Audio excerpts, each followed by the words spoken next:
여러분, 충격적인 소식 하나 전하며 시작하겠습니다.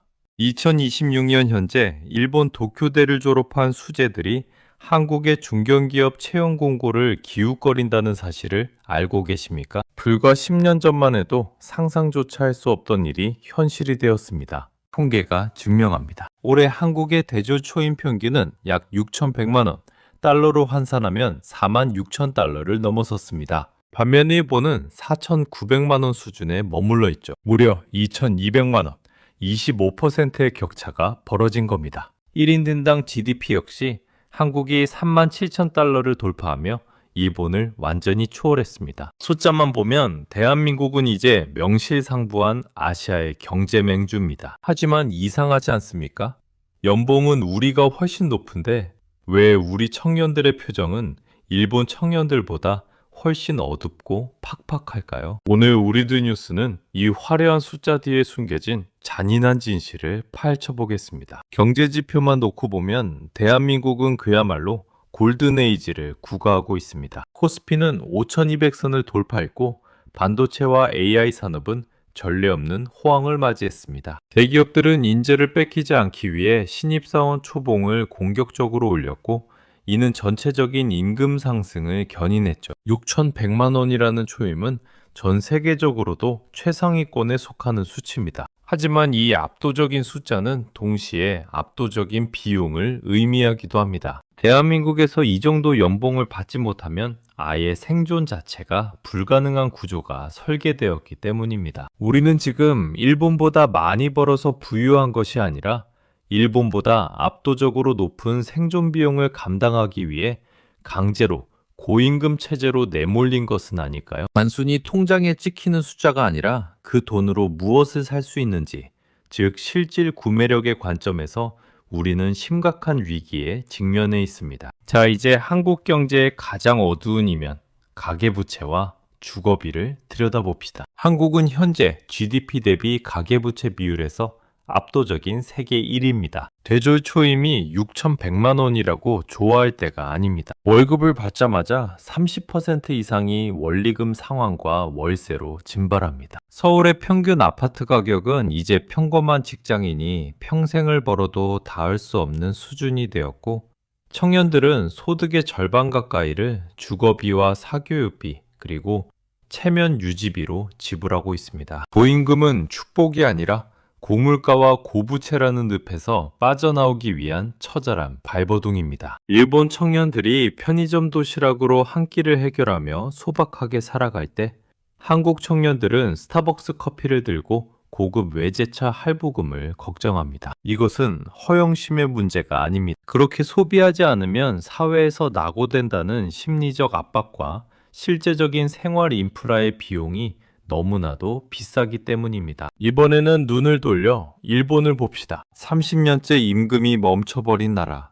니케이가 사상 최고치를 경신해도 내 월급은 그대로인 나라입니다. 그런데 이상한 현상이 벌어집니다. 연봉은 한국보다 2,200만 원이나 적은데 일본 청년들의 표정에는 우리 같은 절박함이 덜합니다. 왜 그럴까요?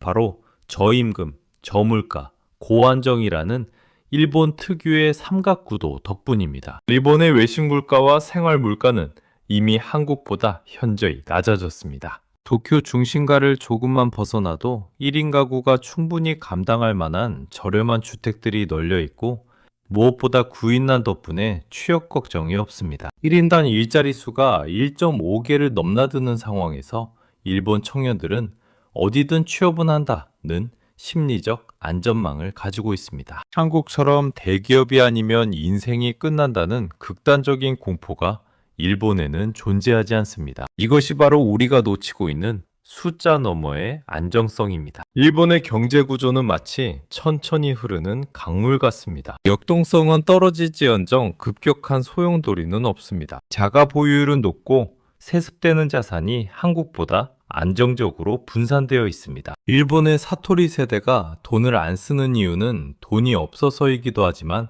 적게 벌어도 삶을 유지할 수 있는 사회적 인프라가 갖춰져 있기 때문입니다. 반면 우리는 어떤가요? 우리는 폭포 위에서 노를 젓고 있는 격입니다. 조금이라도 속도가 늦춰지면 바로 낭떠러지로 떨어집니다. 한국의 고임금은 사실 변동성 리스크에 대한 프리미엄일 뿐입니다. 직업의 안정성은 낮고 노후 준비는 막막하며 복지 시스템은 여전히 구멍이 뚫려 있습니다. 일본의 정체된 임금을 비웃던 우리는 이제 그들의 낮지만 단단한 바닥을 부러워해야 하는 처지가 된 것은 아닌지 자문해봐야 합니다. 이제 시선을 중국으로 돌려보겠습니다. 중국은 지금 인류 역사상 유례없는 내권내주엔, 내주안의 늪에 빠져 있습니다. 1인당 GDP는 14,000달러 수준으로 한일 양국에 비해 낮지만 기술력만큼은 공포스러울 정도입니다. 전기차 패권은 이미 중국으로 넘어갔고 AI와 자율주행 분야에서도 미국의 턱끝까지 추격하고 있습니다. 하지만 이 국가적 승리가 중국 청년들의 삶을 구원했나요?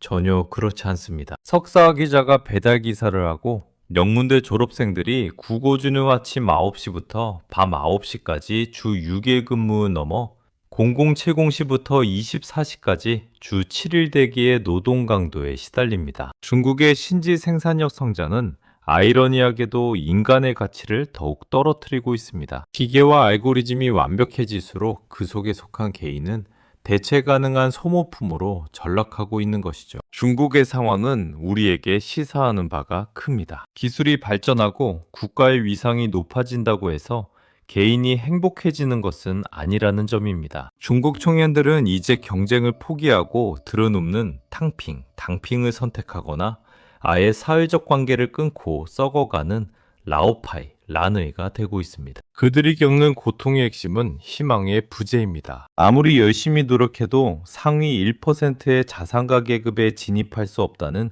절망감이 대륙을 덮고 있습니다. 중국의 저임금은 단순한 숫자가 아닙니다. 그것은 국가 전체의 효율성을 위해 희생되는 개인의 가치를 의미합니다. 한중일 삼국 중 가장 역동적이지만 가장 잔혹한 생존 게임이 벌어지는 곳.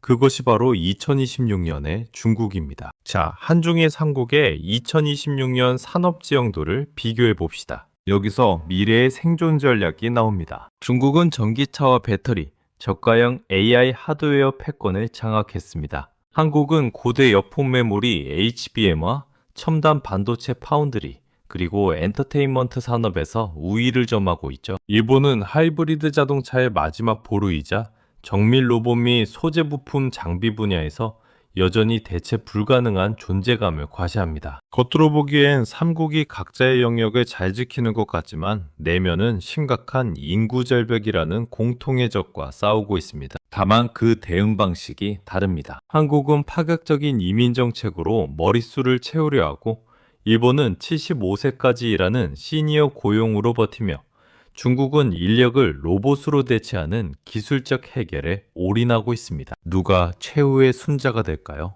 여기서 우리는 연봉 6,100만 원의 환상에서 깨어나야 합니다. 한국의 고임금 구조는 수출 대기업들이 벌어들인 달러를 국내로 유입시키며 만들어낸 결과물입니다. 하지만 이 돈이 흐르는 길목마다 빨대가 꽂혀 있습니다. 치솟는 공공요금, 세계 최고 수준의 통신비와 식료품비, 그리고 무엇보다 자산 불평등을 심화시키는 부동산 시장이 그 주인공입니다. 일본보다 1,200만 원 더 버는 당신의 연봉은 사실 당신의 주머니를 거쳐 은행 대출 이자와 건물주의 임대료로 고스란히 흘러들어갑니다. 이것이 바로 실질 구매력의 함정입니다. 연봉 4,900만 원의 일본 직장인이 저축할 수 있는 금액보다 연봉 6,100만 원의 한국 직장인이 매달 남기는 잔고가 더 적은 기현상이 벌어지고 있는 것입니다. 이제 어느 나라가 더 잘 사느냐는 질문은 의미가 없어졌습니다. 각 국가가 처한 시스템 리스크를 이해하는 것이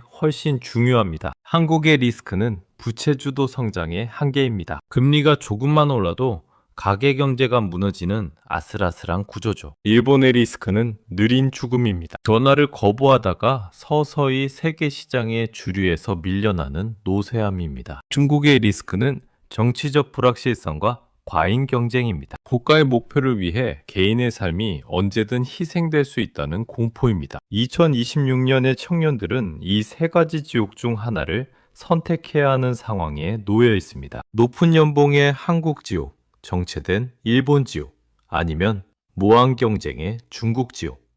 여러분은 어떤 지옥이 그나마 견딜만해 보이십니까? 통계청 자료를 보면 대한민국 직장인의 가처분 소득 대비 부채 비율은 200%에 육박합니다.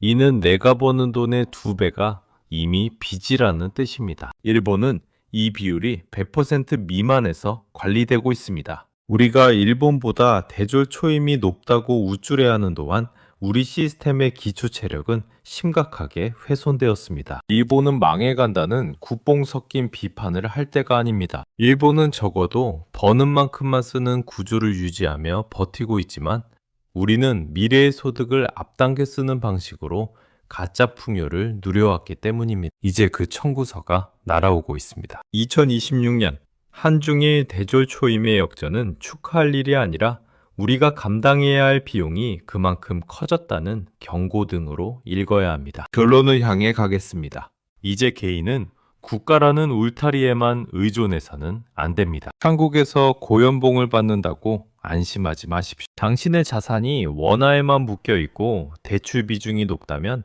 당신은 한중일 중 가장 위험한 포지션에 있는 겁니다. 일본의 안정성도 중국의 기술력도 결국 개인의 삶을 완벽히 보장해 주지 않습니다. 핵심은 자산의 다변화와 실질 구매력의 확보입니다. 원화 자산에만 올인하지 말고 달러와 엔화, 그리고 글로벌 성장 자산으로 분산하십시오. 국가 간의 연봉 비근은 허상입니다. 진짜 중요한 건 당신이 번 돈으로 당신의 자유를 얼마나 살 수 있느냐입니다. 연봉 6,100만 원의 노예가 될 것인지 아니면 적게 벌더라도 시스템의 리스크로부터 자유로운 개인이 될 것인지 결정해야 할 때입니다. 2026년 이후의 세계는 더욱 냉혹해질 것입니다. 한국의 고임금 기조가 꺾이는 순간 그동안 부채로 지탱해온 모든 환상이 한꺼번에 무너질 수 있습니다. 일본의 저임금 체제도 인구 감소로 인해 인프라 유지가 불가능해지는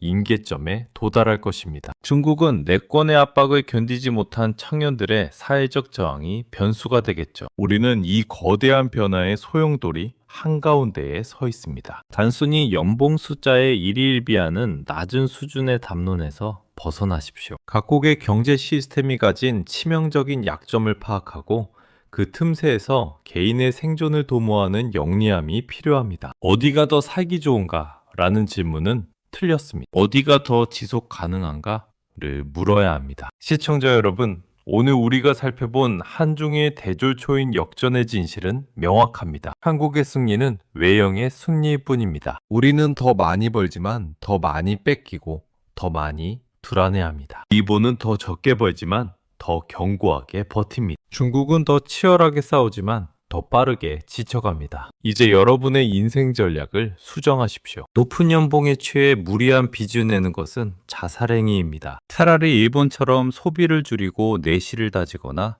중국처럼 압도적인 개인 실력을 길러 글로벌 시장으로 탈출할 준비를 해야 합니다. 고가라는 배가 침몰할 때 당신은 당신만의 구명보트를 가지고 있습니까?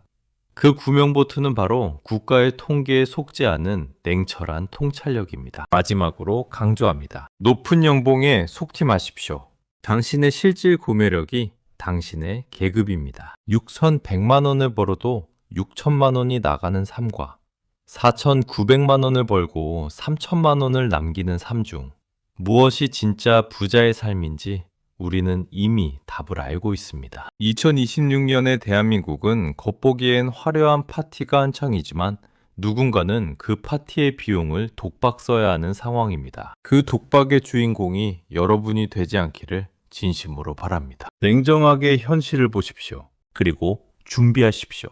우리들 뉴스는 앞으로도 여러분의 경제적 생존을 위한 가장 날카로운 통찰력을 전달하겠습니다. 오늘 영상이 도움되셨다면 구독과 알림 설정 부탁드립니다. 여러분의 생존이 우리의 목표입니다. 시청해 주셔서 감사합니다.